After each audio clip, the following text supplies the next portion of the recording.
শুক্রবার দেশের প্রেক্ষাগৃহে মুক্তি পেয়েছে সবুজ খানের সিনেমা বেহুলা দরদি। টাঙ্গাইল অঞ্চলের লোকজ সংস্কৃতি ও বিখ্যাত বেহুলা নাচারি গীতিনাট্য অবলম্বন করে নির্মিত হয়েছে ছবিটি। বিস্তারিত আরিফকের প্রতিবেদনে। ইউনিয়নের চেয়ারম্যান এবার পালা গানের একটা প্রতিযোগিতার আয়োজন করছে। টাঙ্গাইলের বেহুলা নাচারি দলের প্রধান ভোলা মিয়া দলকে টিকিয়ে রাখতে করছেন নানান চেষ্টা, খাচ্ছেন হিমশিম। ইউনিয়ন ভিত্তিক প্রতিযোগিতায় কয়েকবার হেরে গিয়ে দলটির সম্মান প্রায় তলানিতে পৌঁছে গেছে। এই পরিস্থিতিতে প্রতিযোগিতায় জয়ের জন্য নানান পদক্ষেপ নেন দলনেতা ভোলা মিয়া।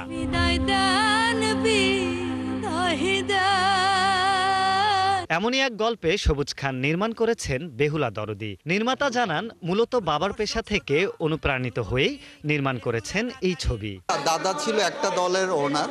এই গল্পে যে নাগবাড়ি দলের কথা বলা হয়েছে সেই দলের হচ্ছে প্রথম ওনার উনি। তারপরে হচ্ছে আমার বাবা।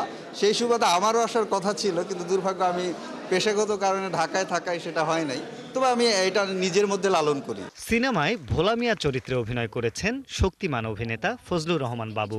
গল্প শুনেই এই ছবিতে কাজ করতে আগ্রহী হন তিনি। টাঙ্গাইল অঞ্চলের যারা বেহুলা ভাসান এই নাচারি দল যারা পরিচালনা করতেন, যারা পারফরমেন্স করতেন, তাদের জীবনের আসলে গল্প। আমি স্ক্রিপ্টটা পড়েই উদ্বুদ্ধ হয়েছি যে এই ছবিতে অভিনয় করার। বেহুলা দরদিতে নির্দিষ্ট কোনো নায়ক নায়িকা নেই। সিনেমার সব চরিত্রেরই রয়েছে আলাদা গুরুত্ব। আমাদের যে পরিবারটা একদমই সহজ সরল একটা পরিবার। আমি নিঃসন্তানই থাকি, মানে ওই শিউলি চরিত্রটি নিঃসন্তান থাকেন। এই তো এভাবেই তাদের জীবন কাহিনী।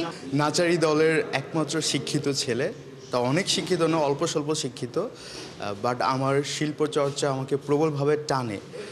এই জন্য এই দলের রিহার্সাল আমি প্রতিদিন আসি। কেউ ভ্যান চালায়, কেউ রিক্সা চালায়, কেউ হচ্ছে দিনমজুর, কেউ ধরেন কিছুই করে না, ভবঘুরে টাইপ।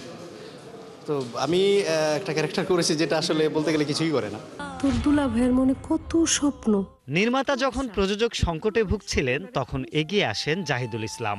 এই ধরনের গল্পে লগ্নি করার কারণ জানালেন তিনি। আমারও একটু ফোক টাইপ ভালো লাগে, তো চিন্তা করলাম এই সংস্কৃতিটা বিলুপ্ত হয়ে যাচ্ছে, এটা নিয়ে কাজ করি। কেউ যখন করে না তো একটু আগাই, দেখি কি করা যায়। যাত্রাপালা কিংবা নাচারি দল দেশের সংস্কৃতির এক গৌরবময় ঐতিহ্য, যা হারিয়ে যেতে বসেছে অনেকটাই। বেহুলা দরদি তাই শুধু একটি সিনেমা নয়, ভবিষ্যতে আর্কাইভ হয়ে থাকবে বলে বিশ্বাস কলাকুশলীর। সিনেমাটিতে অভিনয় করেছেন ফজলুর রহমান বাবু, সূচনা শিকদার, প্রাণ রায় ও আফফান মিতুল সহ অনেকেই।